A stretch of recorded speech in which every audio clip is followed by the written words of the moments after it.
এই হলো রতন। রতন ছেলেবেলা থেকেই ভীষণ মেধাবী ছিল। এই কারণে রতনের বাবা মা তাকে খুব ভালোবাসতো। ছেলেবেলা থেকেই রতনের স্বপ্ন ছিল সে একজন বড় মাপের আইএএস অফিসার হবে। সবকিছুই ভালো মতো চলছিল, কিন্তু হঠাৎ একদিন রতনের বাবা মারা যায়। রতনের বাবাই ছিল এই পরিবারের একমাত্র রোজগারের লোক। সেই কারণে তাদের পরিবারে খুব বড় একটা দুর্যোগ নেমে আসে। রতনের মা বলেন, বাবারে, তোর বাবা যে অকালেই চলে গেল রে। এখন আমাদের কি হবে বল দেখি। তোর পড়াশোনার খরচ চালানো যে আমার পক্ষে এখন সম্ভব হবে না রে বাবা। আমাদের কিভাবে সংসার চলবে এখন তো সেটারই ঠিক নেই। এইসব কথা শুনে রতন তখন ভীষণ চিন্তায় পড়ে যায় আর বলে, মা, তুমি এটা কিভাবে বলতে পারছো? ছোটবেলা থেকেই আমার স্বপ্ন ছিল আইএএস অফিসার হব।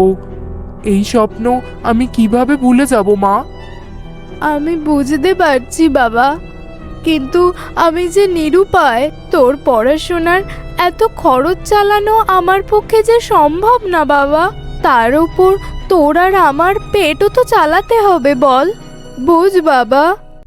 রতন কিছুক্ষণ ভাবে, তারপর তার মাকে উত্তর দেয়, মা, তুমি কোনো চিন্তা করো না।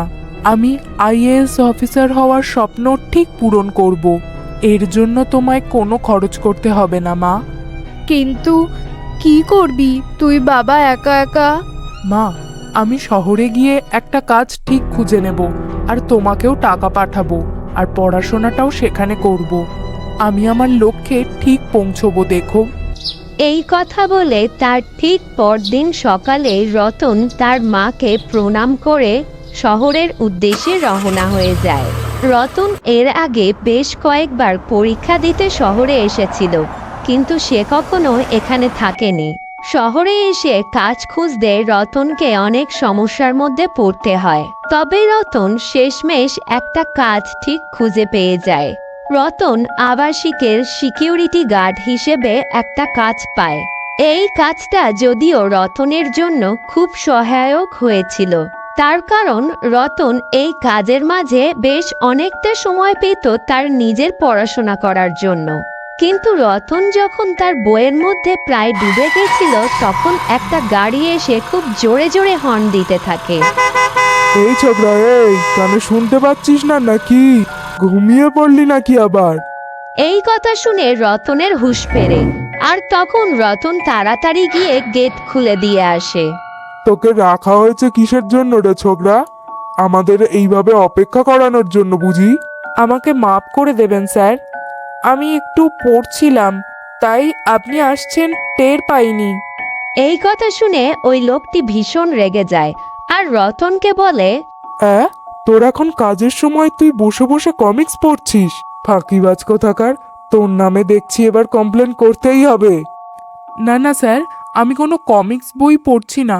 আমি আসলে আইএএস অ্যাসপিরেন্ট, তাই বই পড়ছিলাম। আমাকে দয়া করে ক্ষমা করে দেবেন স্যার। এই কথা শুনে ওই ব্যক্তি খুব জোরে জোরে হাসতে শুরু করে।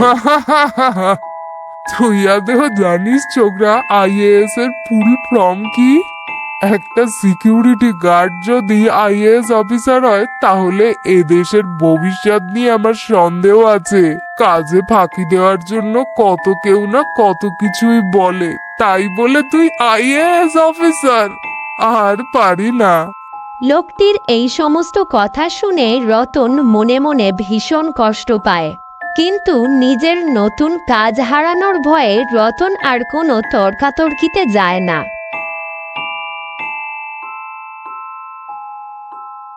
আমি যদি এভাবে এখানে বসে পড়ি, তাহলে আমি আমার চাকরিটা হারাতে পারি। এখন আমাকে পড়াশোনা করার জন্য অন্য কোনো একটা উপায় বের করতে হবে। সেই দিন থেকে রতন তার কাজে আর কোনো গাফিলতি করে না। সে তার ডিউটি খুব ভালো মতো পালন করে।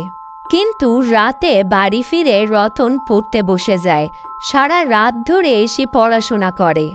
তারপর সকাল হলেই আবার কাজে চলে যায়। কিন্তু একদিন কাজে গিয়ে রতনের চোখ লেগে আসে, আর ঠিক তখন আবাসিকের এক ব্যক্তি এসে সেখানে হর্ন বাজাতে থাকে। সিকিউরিটি, আবার কি তুই ঘুমাচ্ছিস নাকি? কখন থেকে হর্ন দিচ্ছি, শুনতে পাচ্ছিস না নাকি? আমাকে ক্ষমা করে দেবেন, আমার আসলে চোখটা একটু লেগে গেছিল। দিনের বেলায় যদি তুই ঘুমাস, তাহলে রাতের বেলা কি করিস? আসলে স্যার, আমি আইএএস পরীক্ষার জন্য প্রস্তুতি নিচ্ছি। এখানে তো পড়ার সময় পাই না, তাই আমাকে বাড়ি ফিরে আবার সারা রাত পড়তে হয়। রতনের এই কথা শুনে ওই ব্যক্তি ভীষণ হাসতে থাকে। ও মাই গড, ও ছোকরা, তুই তো আমাকে হাসালি রে। একজন সিকিউরিটি গার্ড, সে নাকি একজন আইএএস অফিসার হবে। ওরে ছোকরা, দিবা স্বপ্ন দেখা বন্ধ কর, আর রাতের বেলা ভালো করে ঘুমা। বামুন হয়ে চাঁদে হাত বাড়াস না, আর নিজের কাজটা ঠিক করে কর, নইলে কিন্তু এখান থেকে বের করে দেব। রতনকে প্রায় প্রতিদিনই এই ধরনের কথা শুনতে হয়, কিন্তু রতন কখনোই ভেঙে পড়েনি। সে বরং মনে আরও জোর পায় পড়াশোনা করার জন্য। এই কথা শোনার পর থেকে রতন আরও কঠোর পরিশ্রম শুরু করে। এরপর একদিন আবাসিকের লোকজন দেখতে পায় রতন আর কাজে আসছে না। তারা বলাবলি করে, কাকাবাবু, ওই ছেলেটি আর কাজে আসছে না কেন বলুন তো? হ্যাঁ, আমিও তো সেটাই দেখছি। ছেলেটা ভীষণ ফাঁকিবাজ, বুঝলেন? এত ফাঁকি দিলে কাজে তো আর রাখবই না। আবার তার স্বপ্ন কিনা আইএএস অফিসার হবে। সিকিউরিটি গার্ডের সাহস দেখুন। এরপর থেকে রতন সত্যি সত্যি আর কাজে আসতো না। হঠাৎ করেই সে যেন কোথাও কর্পূরের মতো উবে গেল।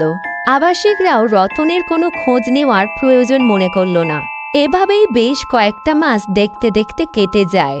রতন কাজ ছেড়ে দেওয়ার পর নতুন করে এই গেটে আর কাউকে নিয়োগ করা হয়নি।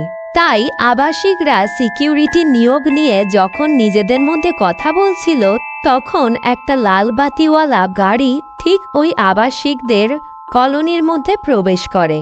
তখন সেই আবাসিকরা ভীষণ অবাক হয়ে যায়। ঠিক তখন দুজন কনস্টেবল গাড়ি থেকে নেমে আসে ওই আবাসিকদের সামনে। তারপর তারা গাড়ি থেকে নেমে গাড়ির দরজাটা খুলে দেয়।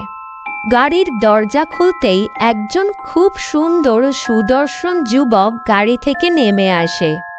আর এই যুবককে দেখে সকলের মুখ হা হয়ে যায়, কারণ তারা এই যুবককে চিনতে পেরেছে। হ্যাঁ, আমি ঠিক দেখছি তো? এটা তো সেই রতন মনে হচ্ছে। এটা সেই রতন। আবাসিকরা নিজেদের চোখে নিজেরাই বিশ্বাস করতে পারছিল না। রতন তাদের সকলের মুখ দূর থেকে দাঁড়িয়ে লক্ষ্য করে। তারপর রতন সেই আবাসিকদের সামনে গিয়ে মিষ্টির বাক্স হাতে করে দাঁড়ায়। রতন সেই আবাসিকদের হাতে মিষ্টির বাক্স তুলে দেয় আর বলে, আসলে আমি আইএএস এক্সাম ক্লিয়ার করতে পেরেছি। আমি দুঃখিত আপনাদের এখান থেকে না বলে যাওয়ার জন্য।